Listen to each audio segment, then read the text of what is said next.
All right, class, welcome back. We are going to continue with the Age and Revolution unit. Uh, Last section we did, just the outlines of the revolution itself, causes, effects, etc. Got a little bit into the Constitution in terms of uh, House of Representatives and the Senate, and deciding how many seats each state would get in each of those parts of the Congress, Electoral College, etc. In this segment here, we're going to focus mostly on the Bill of Rights, which is something I really hope you have an understanding of, or maybe if you don't, after this, hopefully you'll have a better understanding of it.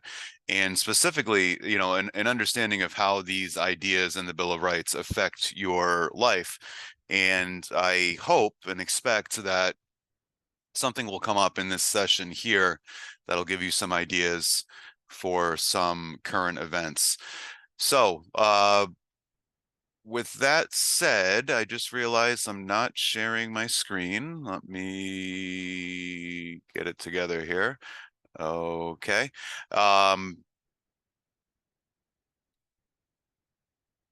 What are rights? So we're going to get into the Bill of Rights.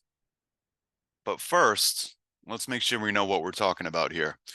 There's basically two different types of rights. All right. So when we talk about rights and we talk about the Bill of Rights or just rights in general, I want you to be precise and understand the difference here, because a lot of people conflate these and they're very, very different. Negative rights and positive rights.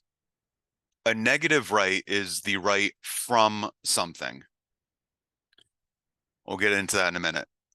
A positive right is the right to something. And a lot of times when people talk about rights, they're talking about positive rights, which is fine, but I just want you to understand there's two different types. A positive right is the right to something, an entitlement, basically. You often hear people talk about everyone has the right to, for example, education. Everyone has the right to healthcare. Everyone should have the right to food, housing, et cetera, et cetera. And that's all well and good, but I want you to understand that positive rights are not guaranteed by our Constitution, by the Bill of Rights. Should they be? That's a question you should ask yourself. Should our Constitution include a list of positive rights, the things that we all have the right to? And for better or for worse, that's not how our Bill of Rights is set up. Our Bill of Rights is about negative rights, the right from something, not the right to something. So let me show you the Bill of Rights, and we'll walk through most of these, but really quickly, I highlighted all the negative language just so you understand these are negative rights. Look at all the negative language. No, prohibit, abridge, shall not be infringed. No, without the consent, nor, against, shall not be violated. No, no, unless, nor, without, nor, without. You get the point? Negative, negative, negative, negative, negative. The Bill of Rights is a list of positive rights, which is the right from something. Basically, negative rights are a list of things the government cannot do to you. They're not a list of things that you're entitled to. They're a list of things the government cannot do to you. So we'll get into the First Amendment in a minute, but freedom of speech, for example, is in there. First Amendment does not say you have the freedom of speech. It doesn't say that. Because if you remember the last time we talked about, it is assumed under our founding documents that you naturally automatically have those rights from your creator. So the Bill of Rights doesn't say you have the freedom of speech. It says the government cannot take, Congress shall make no law abridging or limiting or prohibiting. Doesn't say you can do X, Y, and Z. It says the government cannot do X, Y, and Z to you. It's an important distinction, okay? Government cannot tell you what to say. Government cannot tell you to go to church or to not go to church or what church to go to. The government cannot take your guns. The government cannot search your house without a warrant. The government cannot make you testify if you are on trial, et cetera, et cetera, et cetera. Positive rights, that's different. And it's very easy to say I think everyone should have the right to healthcare. How are you going to argue against that? What kind of monster would say, no, some people don't have the right to healthcare? No one's going to say that, right? But here's the complexity. Here's one way to think about it. Negative rights don't cost anyone else any money. My freedom of speech, my freedom of religion, my right to bear arms, that doesn't cost you any money. If, however, we have positive rights, that's eventually going to cost someone else money. So it's a little more complicated. If I have the right to healthcare, what if I need some really expensive procedure that I can't pay for? Well, if it's a right, it cannot be taken away. It has to be granted to me. So if I have the right to healthcare, for example, that means at some point I have the right to take your money to supply my right to that thing. You understand? So it's a little bit more complicated. Negative rights are basically government can't do this, government can't do that. That doesn't infringe on anyone else. So one way to look at the Bill of Rights, it's actually a pretty remarkable thing. The people who wrote our Constitution, they had just won a war, the revolution. They were the most powerful people in the country. They had money, they had guns, they had political power. They were in charge of setting up a new government. They had a lot of power. And this is a remarkable thing. The first thing they did when they wrote the Bill of Rights, you know what they were doing? They were writing down a list of things that they could not do to other people. And that's pretty remarkable. Usually when people win a war and take over a government, they just run wild and do whatever they want because they have the power. The people that wrote our Constitution, you should not take this for granted. Don't take this lightly. They had a lot of power, and the first thing they did was sat down and made a list of limits on their power, of things that they could not do to you. Maybe it's just me. I find that remarkable. That's not something you would predict in most revolutions. So with that said, let's get into the Bill of Rights. We won't go through all of them in detail, but the ones that are especially relevant to you and to current events, we'll spend some time on. First Amendment, there's so much in here. I don't know why they lumped it all into one. Freedom of speech, religion, press, peaceful assembly. That could be 4 separate amendments, but it's all one. So we'll take these one by one. Freedom of speech. It does not say you have the right to say whatever you want. That's assumed. It says the government can't limit your right to your natural freedom of speech. It's very important you understand what freedom of speech is and what it isn't in our system, okay? The whole point of freedom of speech as we know it in this country is not the freedom to say 2 + 2 is 4. The Patriots have won 6 Super Bowls. Those are just innocuous statements of objective fact. The sun is 93 million miles away, right? Those are just facts. That's not really freedom of speech as we understand it. Freedom of speech as we understand it is the freedom not to say random things that everyone agrees with. You know, Tom Brady was the greatest quarterback of all time. And if you disagree with that, I don't know. You got some soul searching to do if you disagree with that. I hope you understand my point. The right to say innocuous objective facts, kittens are cute, but whatever, that's not freedom of speech as we know it. Freedom of speech as we know it in this country is the right to say things that are controversial that other people will really, really disagree with. That's the whole point. So this quote from Voltaire, who is a French philosopher, we'll get into the French Revolution in the next unit. He's talking about freedom of speech, and this is how he put it. I disapprove of what you say, but I will defend to the death your right to say it. That's the point of freedom of speech. The right to say things that are controversial that other people might really, really, really not like. So the cartoon on the left, the select committee is part of the Senate. So let's just simplify this and let's replace select committee with government. And what's going on in this cartoon? I'm sure you've heard the term hate speech. As a legal matter, there is no such thing as hate speech in this country. In other countries, there is. right? Throughout a lot of the world, including the West, almost every European country has hate speech laws. You cannot say certain things. We don't do that in this country. There is no illegal speech.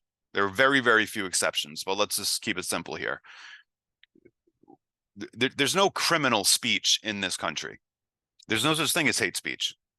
Maybe you think there should be, but here's why there isn't. What the cartoon on the left is trying to argue is that if you give the government the power to kill hate speech, what'll happen? It will inevitably kill free speech with it. Okay? So, and maybe you think there should be some hate speech, in other words, laws that make certain words, certain speech illegal. Here's something you should think about, though. I'm sure that you and I could sit down together and come up with a list of words or terms that we consider hate speech that we really wish people in this country didn't say to each other. We could do that, right? We could come up with a list of words or terms, racial slurs, things like that, that we consider hateful and that we'd rather people not say. Here's the complicating factor. We might agree on 3, 4, 10 different words that we agree are hate speech. Eventually, though, we will come to a difference of opinion. Eventually, for example, you might want to add a word to that list that you think is hate speech. And I might say, you know what? I don't think that's hate speech. It might be a little spicy, it might be a little obnoxious, but I don't think that's hate speech, right? So one complicating factor of hate speech is you're not going to have everyone agree on what that even means. The other complicating factor is if you give the government the power to make certain speech illegal, to make certain speech a criminal offense, what kind of speech do you think the government might outlaw? Well, one possibility is that the government might outlaw criticism of the government. You understand? If you give the government the power to make certain speech illegal, the government might say, okay, it's a crime to criticize the government. So, right, the idea of, hey, certain things you shouldn't say, sure. The idea of making that a legal reality, a criminal offense, that's very complex. And there are some dangers in doing that. So for better or for worse, hate speech, that's a thing in Europe. That's a thing in Canada. There's certain things in Europe or Canada that you could be criminally prosecuted for saying. In certain regions of Canada, for example, it is a criminal offense to say that there are only 2 genders and men cannot get pregnant. Okay. There's certain words and terms throughout Europe that you might agree are hateful in your opinion, but in this country, we don't do that. We don't go down that road of criminalizing speech. So the image on the left here, this is an example of intentionally provocative, divisive, controversial speech from the relatively recent past. And it's a photograph, but it's covered by the First Amendment. It's a form of expression. So in the image on the left, this is, I always forget her name, Kathy Griffin, I believe is her name. She is an alleged comedian, and she put this image out during the first Trump administration a few years back. And it's her holding up what is meant to be the severed head of President Trump. Okay. So a few questions. Number one, does she have the right to do this under the First Amendment? 100%. Yes, absolutely. No doubt. Absolutely. Can she be charged with a crime, arrested, put in prison? No, not in this country. Can she be fired by her employer for doing this? Yes. Is that a violation of her First Amendment rights? No. So speech does not come without consequence. It just comes without consequence from the government. If you say something, you might get fired. You might lose friendships over it. But that's not a violation of your First Amendment rights because it's not the government coming after you with the legal system. right? So think about if you work at Dunkin' Donuts, you work the counter, and every time a customer comes in and orders a coffee, you say, you know, you're stupid, fat, and ugly, get out of here. Well, you're not going to be arrested, but you will be fired. So there are consequences. It's just it can't be from the government. Okay.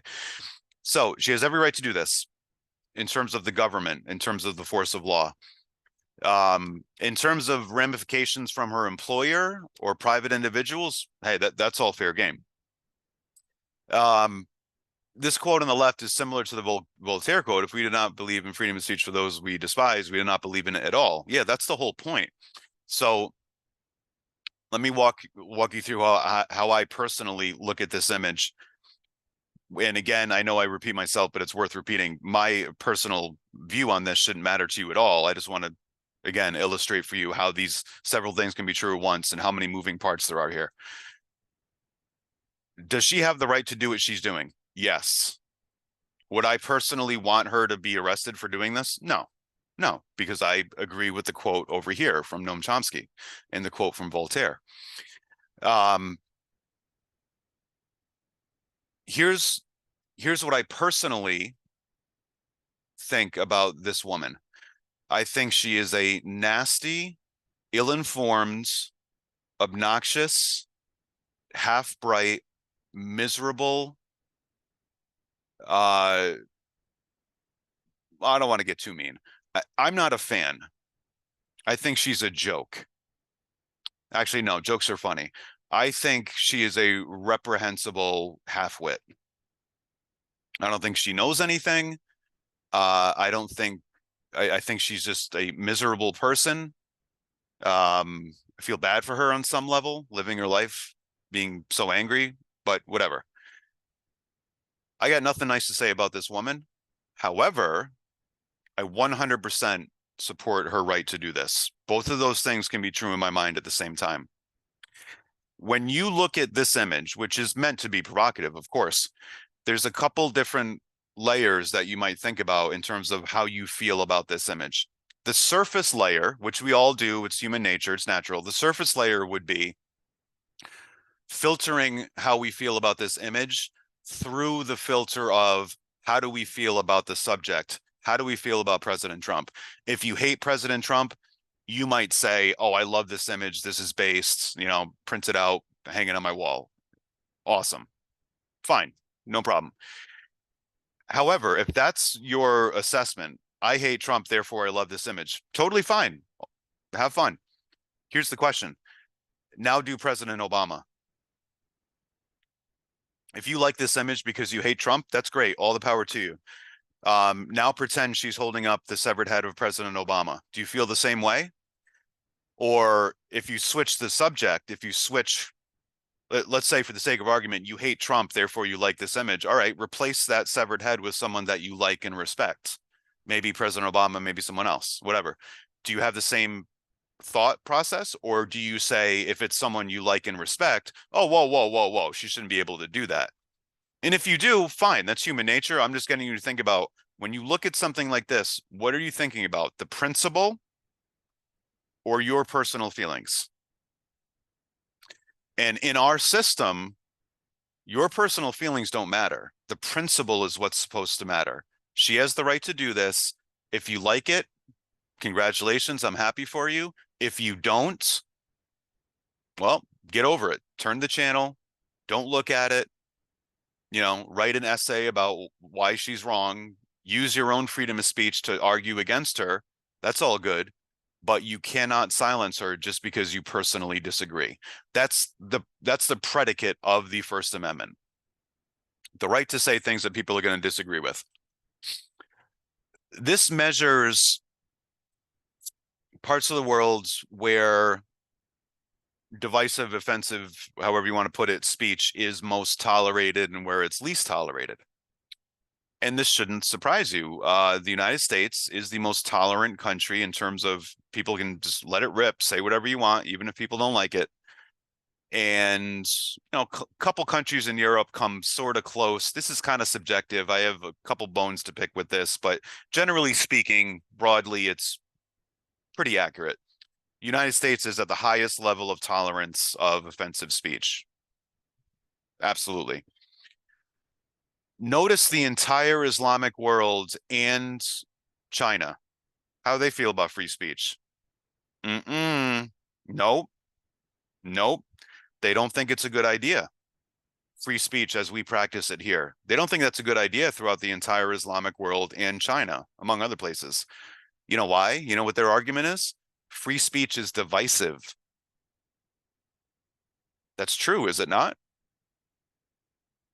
You ever been on the internet? Oof, boy, people get fired up. Free speech is divisive. It causes conflict, 100%.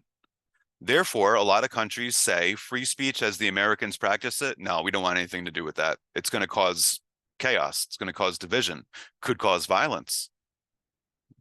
Sure, you can make that argument. The question is, what's the alternative, right? Freedom of religion. Here is an example of a freedom of religion case from Rhode Island about 10, 15 years ago. School prayer. You can see this banner here. It was hanging on the wall of Cranston West High School. Cranston's a town in Providence. It's a public high school, okay? If it were a private school, this wouldn't be up for debate. Private schools can't do whatever they want, but this would be no problem if this were for example, a Catholic school, let's say. But it's a public school. That's the whole point of this debate. Public school, school prayer hanging on the wall. It's clearly labeled school prayer, as you can see. It starts with our Heavenly Father. That is specifically Christian language. It ends with amen. The text of the prayer itself is pretty innocuous, you know, help us be good sports, help us be nice, whatever, no problem. But it's a prayer. It clearly says it's a prayer, and it has specifically Christian language. A student at Cranston High School West sued the city. She was an atheist, and she took the city to court and said, the fact that this is hanging on the wall of the school, and it's not like they made people recite it, right? It's just hanging there. So you might need to walk by it and look at it, but it's not being forced on you, but it's there. Okay. She said that is a violation of the First Amendment, freedom of religion, separation of church and state, because it's a public school, correct? Everything in and on a public school, the paint, the whatever art is on the wall, the light bulbs, every little thing is taxpayer money because it's a public school. And what she argued was, you cannot use taxpayer money to promote religion in a government building. You see her argument? And she won the case, and they had to take this down. It had been hanging there for 50 years. It wasn't a problem until it was a problem in someone's opinion. They went to court. That's our system. And the court system ultimately said, yeah, you know what? This is a violation of the First Amendment, because it is under the First Amendment, the government cannot establish or promote a religion or one religion over the other. They can't do that. And she successfully argued that this should not be on the wall of a public institution. So the debate on what the First Amendment, specifically the part about religion, what it even means, that debate has been evolving for 250 years. Because think about it, that was on the wall for 50 years and it wasn't a problem. It was considered totally legit under the First Amendment until it wasn't. These things change over time depending on who you ask and what the context is.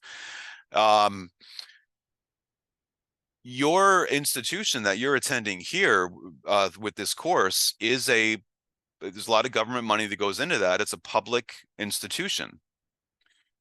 This banner that you see here could not be hung if we were in a physical classroom. We couldn't hang that on the wall. If I, as an employee of the public institution, if I want to wear a cross, can I do that? Yes, 100%. I'm an individual person. I have my freedom of religion. I can wear it on my sleeve if I want to. But where I would cross the line would be if I were to take off my cross and hang it on the wall of the classroom. That's crossing the line. It might be a thin line, but that's absolutely would be crossing the line. Okay. So these issues are always evolving, right? If you want to do a current event on this, there's always some case somewhere in the country where something like this comes up. There was a case about a year ago or so, maybe you heard of it, about a high school football coach. I don't remember where it was, but public high school football coach. So he's paid with tax dollars, and he would pray with his students, those that wanted to participate, on the fields, public property, after football games. Whoever on the team wanted to would join in the field at the end of the game and kneel for a prayer. And he was taken to court over that because someone argued that, hey, you cannot express your religion as a government employee on government property. And he actually won that case. And the court said, whoa, all right, relax. That's not a violation. But if they had gotten a different judge, that might have been considered a violation. These things are very complex. There's multiple ways of looking at all these issues. Another thing that comes up quite often, for example, would be if someone puts the 10 Commandments out in front of a public courthouse. Can you do that? Or is that a violation? So freedom of speech, freedom of religion, what do these things mean? Where's the line? They evolve over time. Proper balance between freedom of religion, well, between all of our rights. In this country, we all have lots of different rights, and they will often conflict with each other.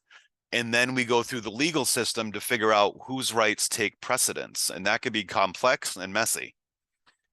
Here, the image here is a picture from another court case from recently that you might have heard of, the Masterpiece Cake Shop. This guy, pictured above, is a baker. He owns a bakery. He makes cakes. A gay couple came in a couple years ago to his bakery and asked the baker to make them a cake for their wedding. He declined to do so. He said that in his personal religious beliefs, gay marriage is illegitimate and he wasn't comfortable having anything to do with it. So he said to the two guys, hey, by all accounts, he was polite about it. He said, look, I'm not comfortable doing that. There are a lot of other bakeries that would be glad to help you out, but I'm not comfortable being involved in any way with the same-sex wedding. Okay. And the gay couple sued the baker, took him to court. And here's how this is a complex issue, because everyone involved has rights, for sure. The question is, how do we prioritize them when they're in conflict? So, first question, does the baker have the right under the First Amendment, freedom of speech and religion, does the baker have the right to personally disapprove of gay marriage? 100%. Do you have the right to think that the baker is a awful, terrible, homophobic bigot because of his beliefs? 100%. You have the right to believe that and go say that to his face if you feel the need to. 100%. No problem. Okay. You don't need to like his beliefs. You don't need to approve of them, but he 100% has the right to those beliefs. Here's the thing. He's running a business that's open to the public. So he can believe whatever he wants under the First Amendment. He can say whatever he wants under the First Amendment. However, if you are running a business open to the public, can you deny paying customers of your service because of your personal beliefs about them?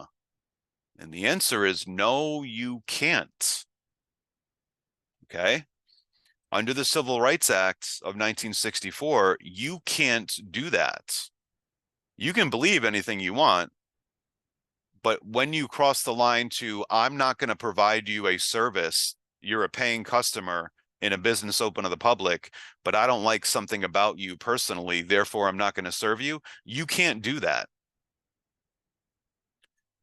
So he is exercising his rights, yes, but in doing so, he violated the rights of the gay couple under the Civil Rights Act. You can't refuse service to someone because you don't like their lifestyle or how they look or anything else. And you all understand this, right? You can't imagine this bakery had a sign in the window, we don't serve fill in the blank. We don't serve black people. We don't serve Irish people. We don't serve gay people. We don't serve women. We don't serve people over 6 feet tall. You can't do that. So this is a very complicated case.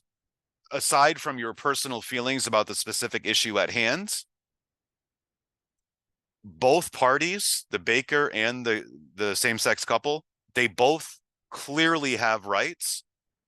Those rights are in conflict. What do we do with that? How do we balance that out? Very complex thing. Second Amendment, right to bear arms. And again, it's a negative right. It is assuming you have the right to self-defense, to own weapons. It's saying the government can't take that right away from you. Okay, this is a very controversial issue for a lot of people. I totally understand both sides of the argument. I just want to walk through a couple examples and encourage you to think about where you stand on this issue. Because it is a very unique thing about this country, for better or worse. We covered this in a previous unit. We have a relationship with guns that no other country has in terms of the ease with which regular people can get guns. No other country does that, for better or for worse. So, image on the left. This is a anti-gun, pro-gun control point of view. When will enough be enough? And you have the Supreme Court and the NRA, that's National Rifle Association. The Supreme Court is saying the right of a 16-year-old to keep and bear rocket launchers shall not be infringed. And the NRA guy is very excited. My work is done. Yay. And I want to stipulate a couple things here. Everything that the Supreme Court guy in this cartoon is saying is false. 16-year-olds cannot have rocket launchers. No civilian can have a rocket launcher. 16-year-olds cannot have any type of firearm. There's nothing factually correct about this. However, it's exaggerating in order to make a point, which is totally legitimate. The argument of the image on the left is basically too many people in this country have too easy access to too many dangerous weapons. That's what they're saying. And a lot of people agree with that, including many of you, I'm sure. No problem. The image on the right is a more pro-gun / anti-gun control argument. And this one might be a little bit more complex to analyze. Whether you agree or not is one issue, but then also just critically thinking, analyze this. What are they arguing? Are they manipulating you? What's the perspective here? Are they leaving anything out, right? Just basic critical thinking. The image on the right, so there's two images. They show a picture of a firearm, and they say used in fewer than 323 murders during 2011, an asterisk at the bottom, FBI annual crime statistics. Let's assume the numbers are correct, because the FBI never lies about anything, right? Maybe you're picking up on my sarcasm. Let's just assume all these numbers are correct. Okay. And next to it is a hammer, and the hammer during that same year, 2011, was used in more murders. Okay. Are they saying that guns were used in 323 murders in 2011? No. Guns in any given year in this country are used in, depending on the year, but roughly close to 10,000 murders, not 300. Okay, so they're not saying guns. They're saying very specifically, this is an AR platform rifle. I'm sure you've heard of the AR-15. It's kind of the boogeyman for anti-gun people. Okay, so it's saying AR-15s in 2011 killed fewer people than hammers. And then at the bottom it says which one should be banned. So what are they trying to argue here? They're saying, hey, if we're going to ban weapons that are used to kill people, well, hammers kill more people than AR-15s. Okay. And no one seriously is proposing banning hammers, right?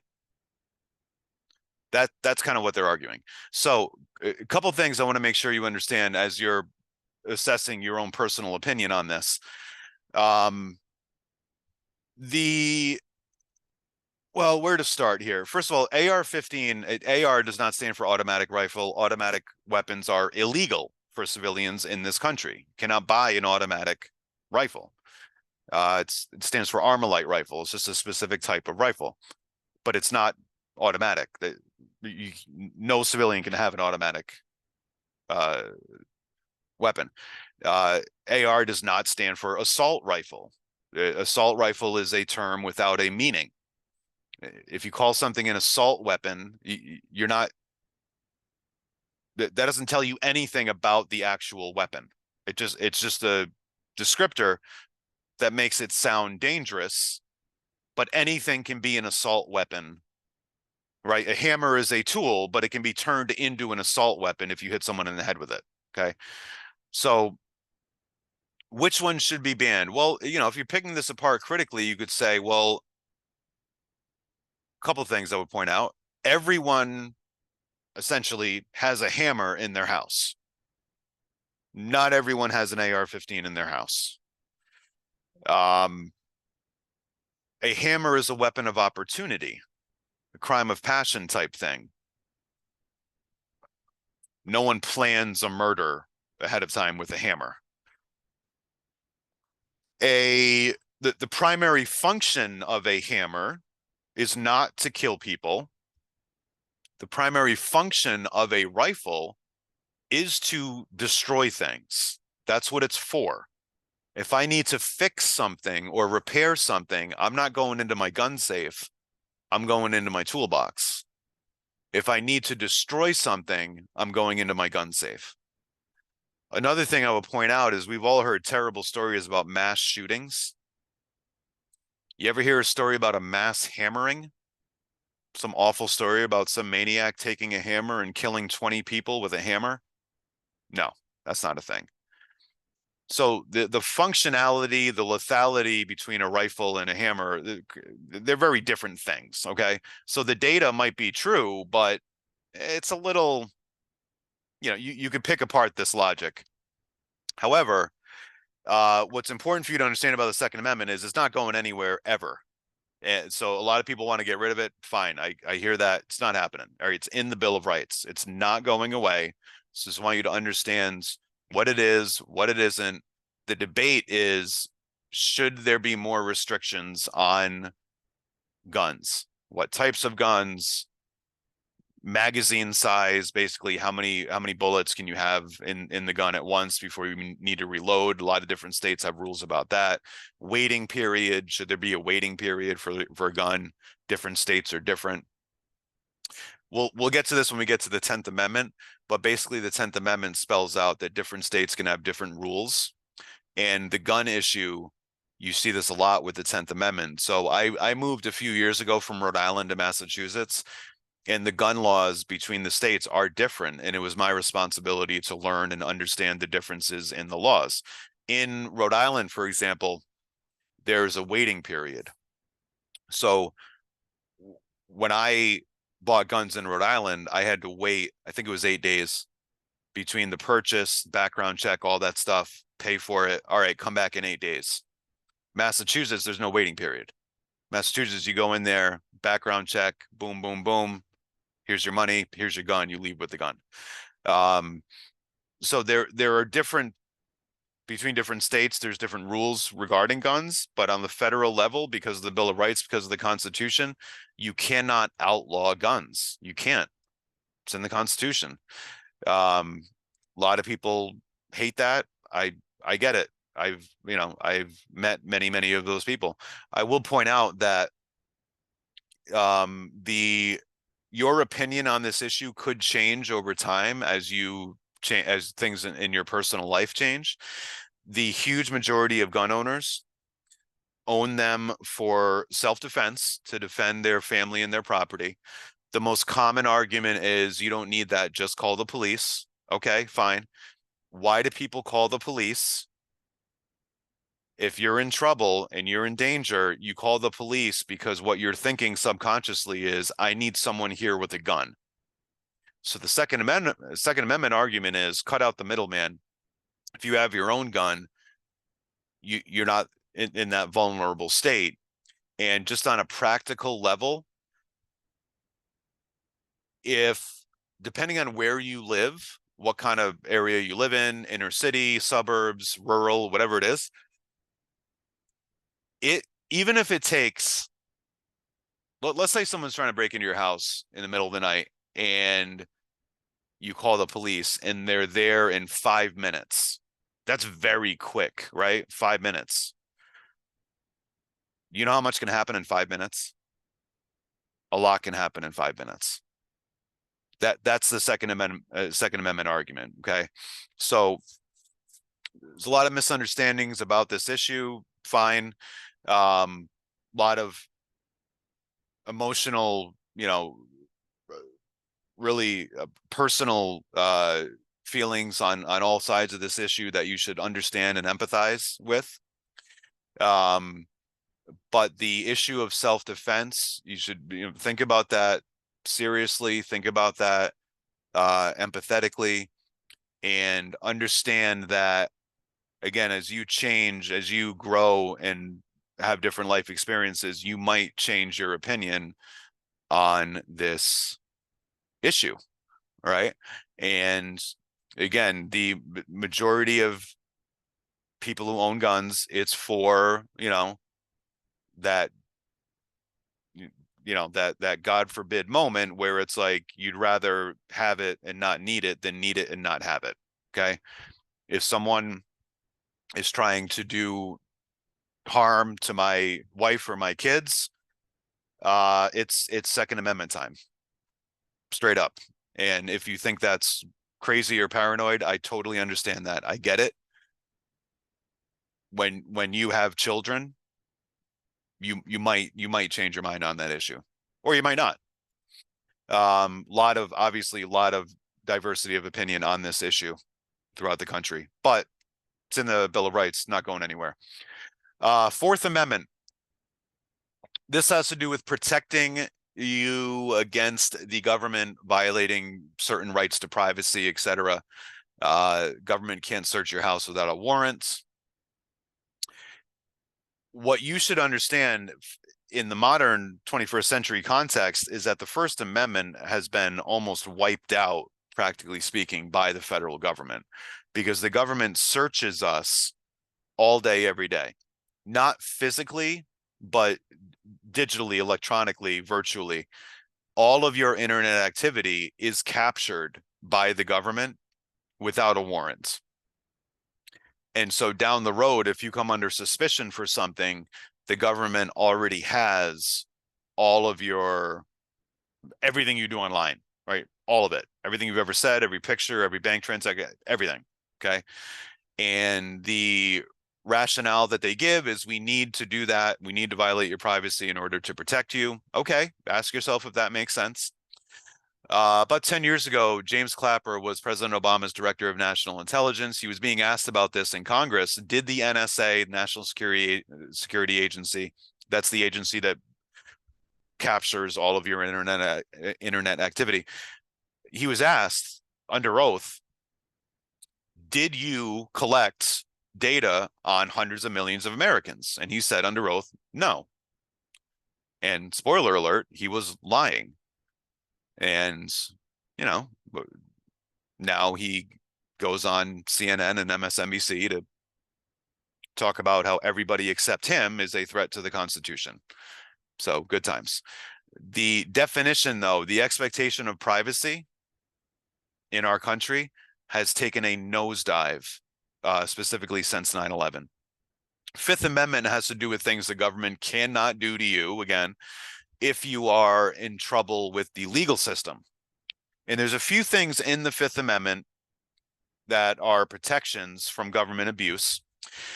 One of them is the government can't make you testify against yourself, right? Right to remain silent. That goes from the moment of arrest all the way through the trial. You don't say anything. If you're smart, you don't say anything.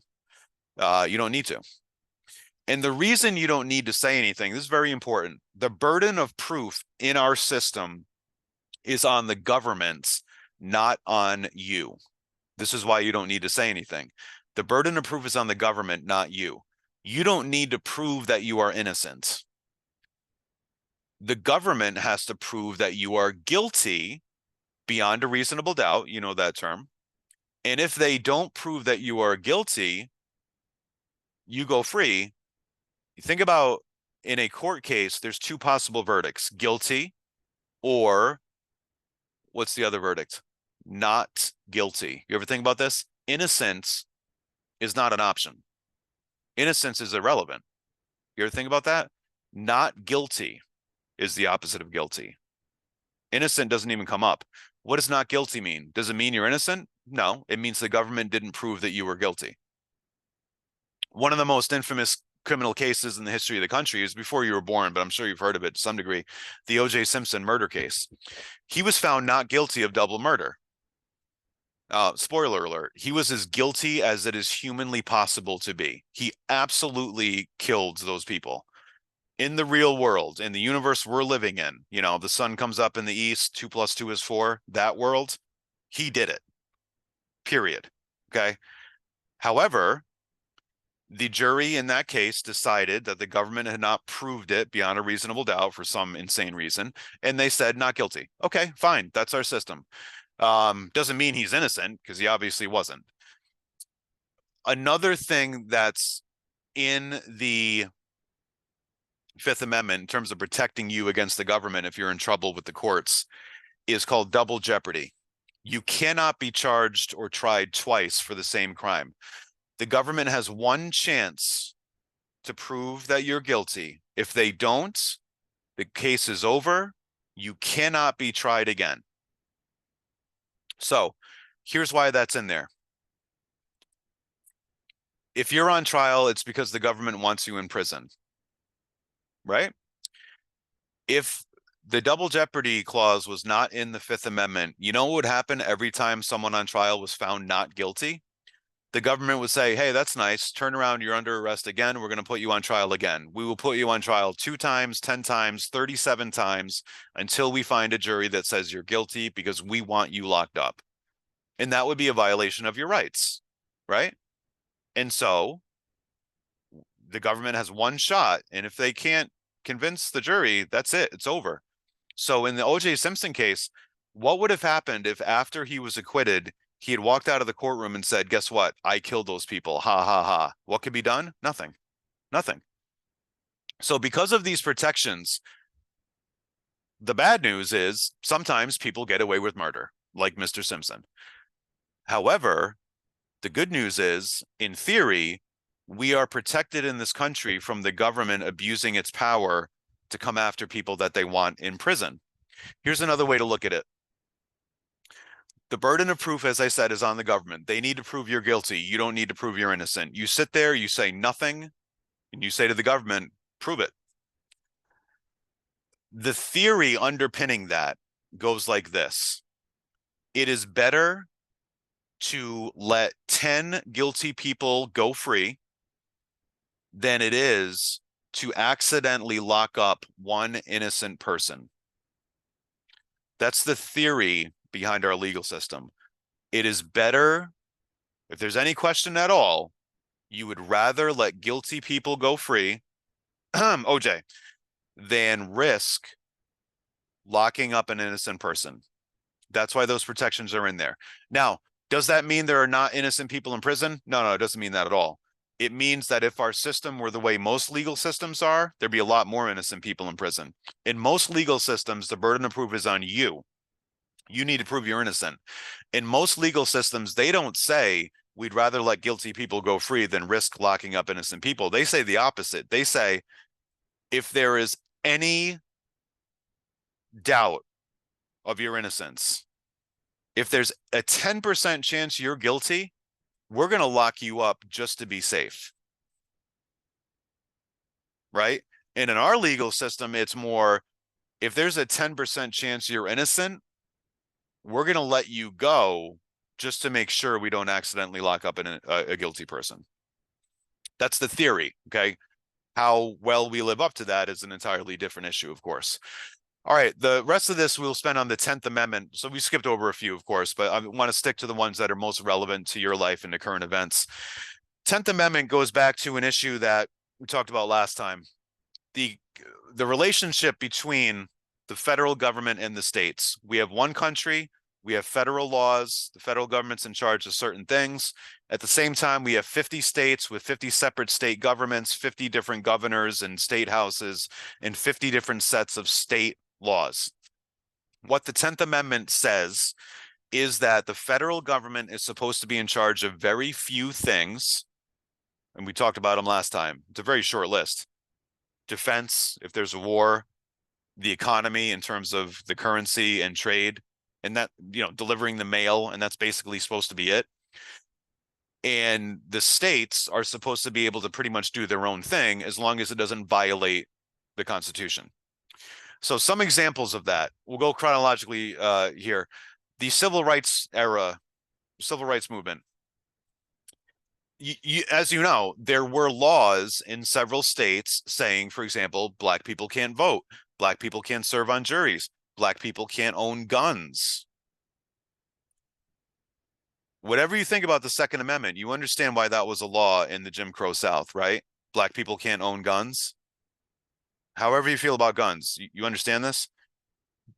The first thing a government will do if it wants to oppress you is take your guns. So during the segregation era, southern states had laws, Black people can't have guns. You're all aware of Jim Crow laws. What was the excuse that those states gave? Their excuse was 10th Amendment. So in Alabama, if there's a law that Black people can't vote, and you're up here in Massachusetts and you're criticizing them, and if you go to Alabama and you say, hey, how could you have a law like this? You know what the government of Alabama would say? 10th Amendment. This is Alabama. This is how we do things in our state. Mind your business. Go home if you don't like it. We don't come to Massachusetts and tell you what to do. Mind your business. That was the excuse they used to deprive African Americans of their rights. I'm sure we all agree this is a bad use of the 10th Amendment. Letting states do their own thing might be a good idea, unless them doing their own thing is depriving their own people of their rights, right? You can't do that. So how did those laws end in those states? The federal government stepped in and said, no more 10th Amendment for you. You are not allowed to have these certain laws in your states. The federal government is going to top down impose certain rules on you with Civil Rights Act, etc. Okay. So we probably agree that's an example of states should not always be allowed to do their own thing. And sometimes you do need the federal government to step in and boss around and say every state has to follow certain rules. That's a good example, right? Other recent issues here, marijuana laws. Different states are doing their own thing regarding marijuana. In some states, it's illegal. In some states, it's legal for recreational purposes. In some states, it's legal if you have a prescription from a doctor. 10th Amendment, different states can do different things regarding marijuana. Gay marriage. This started as a 10th Amendment issue. Some states allowed gay marriage. Most states didn't. About 10 years ago, it became a federal issue, and the federal government stepped in and said, gay marriage is no longer a 10th Amendment issue. States have to allow gay marriage. They have to. Okay.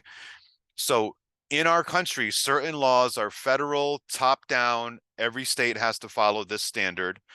Other laws, certain drug laws, certain sales tax laws, age of consent for marriage, certain gun laws, minimum wage laws,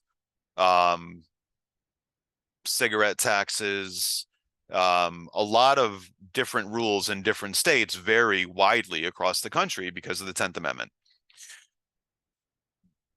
The idea behind the 10th Amendment is this is a huge, diverse country. And if every single rule is imposed top down from Washington, D.C., the country will shatter. Because as you've noticed, Americans disagree on a lot of stuff. And the 10th Amendment is supposed to give us the flexibility to have different rules in different states. And the theory is, if you live in a state where you really don't like the rules, the good news is there are 49 other states in this country, and there is going to be another state out there where the rules are more in line with your values and your beliefs.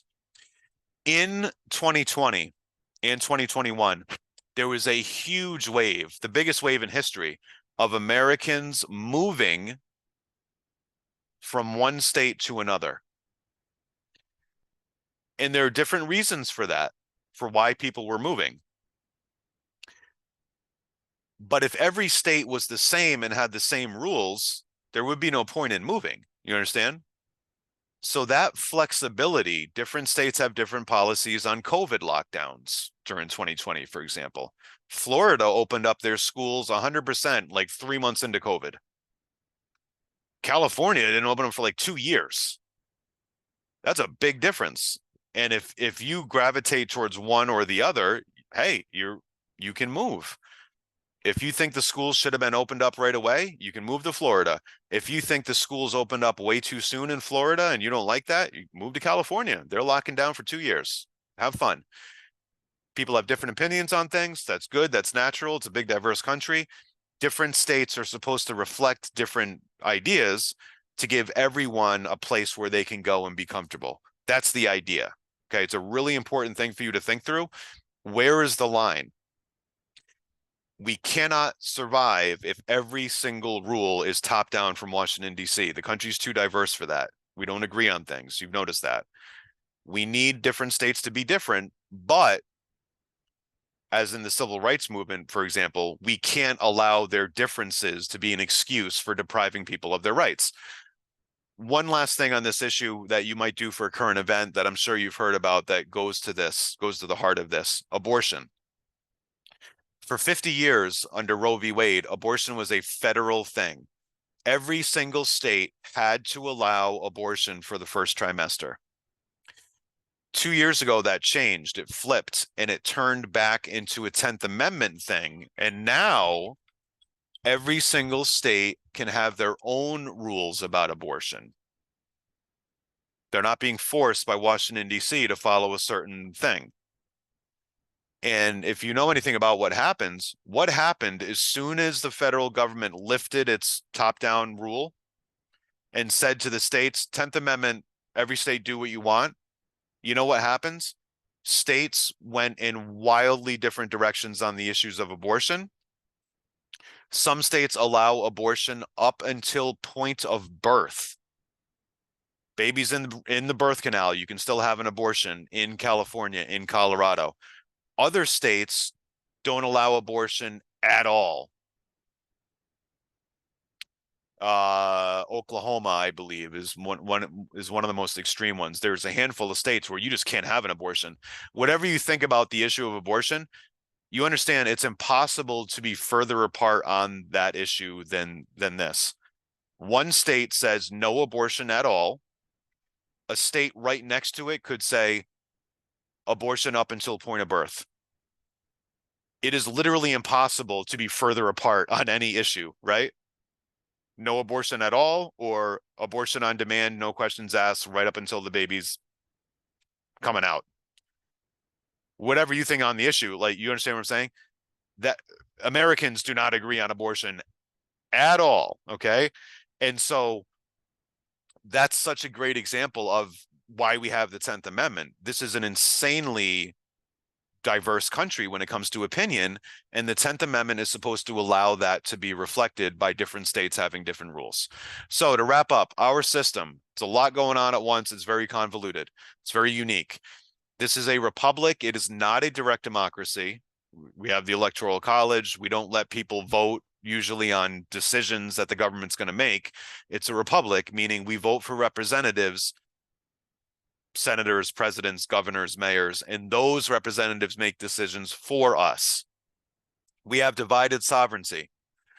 Fancy way of saying we have different, different levers of control. We have a federal government, yes, but that's not the only sovereign power. We have 50 state governments that each have power. We have city governments with city rules and city laws and different mayors, etc. We have all kinds of stuff going on. We have counties with their own sheriff. So we all live in the same country, but we have 50 different states, there's different counties, there's different cities and towns, and all of those have layers of government control. The people that come pick up your trash or show up if you need an ambulance, that's not the federal government, that's your local government, right? There's different layers to it. And we have divided government. We have different branches: executive led by the president or the governor or the mayor, legislative led by the Congress or the state assembly or the city council, judicial, Supreme Court, state courts, city courts, and different levels: federal, state, and local. So power is divided all over the place in this country. It's divided by federal, state, local, and within each of those levels, it's divided by executive, legislative, judicial. There's all kinds of stuff happening at once. Does that slow down government action? Yes. Because a whole bunch of people in different levels and layers and branches have to be consulted, and the courts have to weigh in, and to get stuff done, it's not very efficient. I'm sure you've noticed our government is not a well-oiled machine, but it's kind of on purpose. It would be much more efficient to have one person in charge of the entire country, and that person snaps their fingers and things happen. That would be efficient. It would not be democratic, and it could be incredibly dangerous. The idea of dividing power the way we do and slowing down the process, the idea is it might be frustrating, it might be slow, but it decreases the chances that a really bad decision will be made by snapping a finger, because that could do a lot of damage if there aren't checks and controls and balances to kind of slow down and consult a bunch of different people to make sure we don't do something crazy. In theory. In reality, of course, we very often still do things that are a little crazy. All right, so that's it for this time. Thanks for joining. Next up is the French Revolution, and I will see you then.